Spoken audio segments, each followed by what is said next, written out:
बेटा यहाँ पे एक क्वेश्चन दिया हुआ है, इसमें क्वेश्चन में समझा देता हूँ। एक सर्कल दिया हुआ है, उसका इक्वेशन दिया हुआ है x² + y² = 2 और एक लाइन दी है। लाइन की इक्वेशन बाहर दी है 3x + 4y = 10।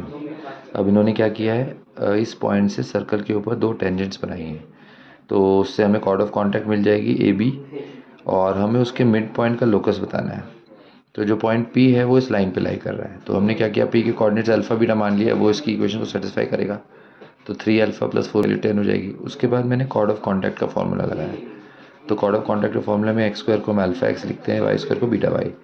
तो इक्वेशन मिली अल्फा x + बीटा y = 2। फिर मैंने वही कॉर्ड की इक्वेशन मिड पॉइंट यूज़ करके लिखी थी, कॉर्ड विद मिड पॉइंट।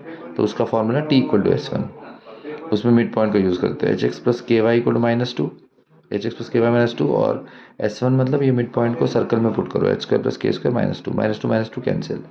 अब ये दोनों इक्वेशंस भेज रहा है AB की आई है, तो हम इनके रेशो लेते हैं, कंपेयर करते हैं। तो α/h = β/k = 2/h² + k²। तो इधर इस दोनों इक्वेशन से अल्फा और बीटा हम निकाल लेते हैं, और फिर अल्फा और बीटा की वैल्यू हम इस इक्वेशन में पुट करते हैं। ठीक है, तो उससे हमारे पास ये आ जाता है 3 × 2h/h² + k², 4 × 2k/h² + k² = 10। तो अपने पास ये इक्वेशन आ जाती है 6x + 8y = 10, x² + y² और 2 से डिवाइड कर देते हैं। तो ये जो फाइनली लोकस आता है, ये हमारे पास सर्कल का ही लोकस आता है। तो ये बनेगा 2g, ये बनेगा 2f। तो उससे g और f की वैल्यू मिल जाती है, -3/10 और -2/5।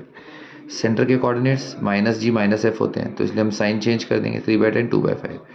फिर उन्होंने OP का GIF पूछा है इधर, तो हम OP डिस्टेंस निकालते हैं यूजिंग डिस्टेंस फार्मूला। 3/10 -0 का स्क्वायर, 2/5 -0 का स्क्वायर और उसका रूट। तो फाइनली सॉल्व करने के बाद 25/100 का रूट मतलब 5/10 आता है, जो कि हाफ है। अब हमको पता है बेटा कि ये जो हाफ है, ये वैल्यू 1 से छोटी है और 0 से बड़ी है, मतलब इसका अगर मैं GIF लूँगा तो ये 0 आएगा। ओके, तो आई होप आपको समझ में आ गया होगा। थैंक यू बेटा।